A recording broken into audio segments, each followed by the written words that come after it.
কাঁচা আম ফুরিয়ে যাবার আগেই বানিয়ে নিন টকঝাল মিষ্টি আচার।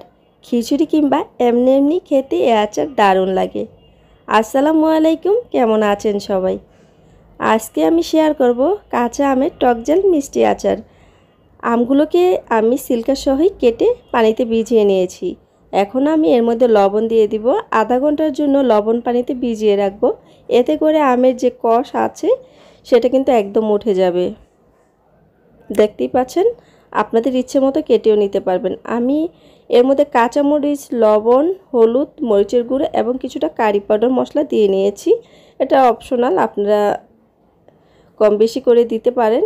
এখন আমি এটাকে রোদে শুকিয়ে নিব একদিনের জন্য। ভালোভাবে কিন্তু আমি মাখিয়ে নিয়েছি। আমি এটাকে ওভার ড্রাই করব না, একদম হালকাই শুকিয়ে নিব। এটাকে আমি রোদে দিয়ে দিচ্ছি। এই তো পরের দিন বিকেলবেলা আমি আচার তৈরি করব। দেখতেই পাচ্ছেন আমগুলো কীরকম শুকিয়েছে, একদমই বেশি শুকায়নি, তাহলে আমগুলো অনেক চুপসে যাবে। রসুন নিয়েছি, সরিষা বাটা নিয়েছি, আর নিয়েছি শুকনো মরিচ তেলে গুঁড়ো করে, আর পাঁচফোড়ন তেলে গুঁড়ো করে নিয়েছি। এখন আমি আচার বানাতে একটা প্যান বসিয়ে দিলাম। এতে আমি মাখা মাখা যেন হয় আমগুলো, সেই পরিমাণ তেল দিয়ে নিচ্ছি, সরিষার তেল। তেলটা ভালো হলে আচারের গ্রানটাও ভালো আসে। তেলটা ভালোভাবে গরম হবার আগে আমি রসুনগুলো দিয়ে দিলাম।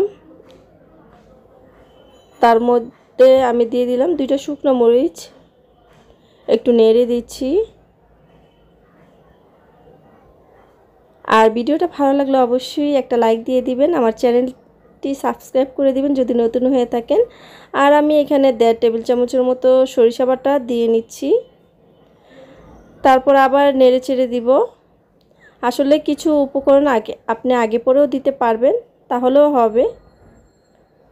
একেবারে একটার পর একটা এভাবেই দিতে হবে এমন কোনো কথা নেই, কিন্তু আচারটা খেতে কিন্তু দারুণ হয়েছে। আমি এতে আর হলুদের গুঁড়া দেব না, যেহেতু আমি হলুদের গুঁড়া মেখে এটাকে রোদে শুকিয়েছিলাম। এখন আমি আমগুলো দিয়ে আবার একটু নেড়ে দিচ্ছি।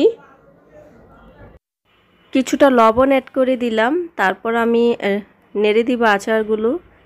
খেয়াল রাখতে হবে নিচে যেন লেগে না যায়। তারপর এর মধ্যে দিয়ে দেবো শুকনো মরিচের গুঁড়া, মানে যেটা তেলে রেখেছিলাম, আর দিয়ে দিব পাঁচফোড়নের গুঁড়ো।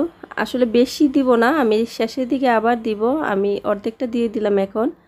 তারপর আবার নেড়ে চেড়ে নিচ্ছি, এটাকে ভালোভাবে মিশিয়ে নিতে হবে।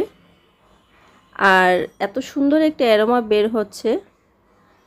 এখন এর মধ্যে সাদা সিরকা দিয়ে দিব, তাহলে আচারটা ভালো থাকবে অনেক দিন পর্যন্ত। আর না হলে কিন্তু আচার তাড়াতাড়ি নষ্ট হয়ে যায়। আবার নেড়ে চেড়ে নিচ্ছি। এখন হচ্ছে এর মধ্যে আমি চিনি অ্যাড করে দিব। আমি 1 কাপের মতো চিনি দিয়েছি। চিনিটা দিয়ে আবার ভালোভাবে নেড়ে দিতে হবে। আসলে এটা টকঝাল মিষ্টি আচার হবে, চিনিটা অতিরিক্ত হবে না এবং একেবারে কমও হবে না। আর অনেক সময় ডিপেন্ড করে আম কীরকম টক তার উপর চিনির পরিমাপটা। আর তেলের পরিমাণটা দেখতেই পাচ্ছেন, একদম মাখা মাখা হবে যেহেতু এটা টক মিষ্টি আচার। আর বাকি যতটুকু ছিল পাঁচফোড়ন আর টালা মরিচের শুকনো মরিচের গুঁড়া, সেটা এখন দিয়ে দিলাম।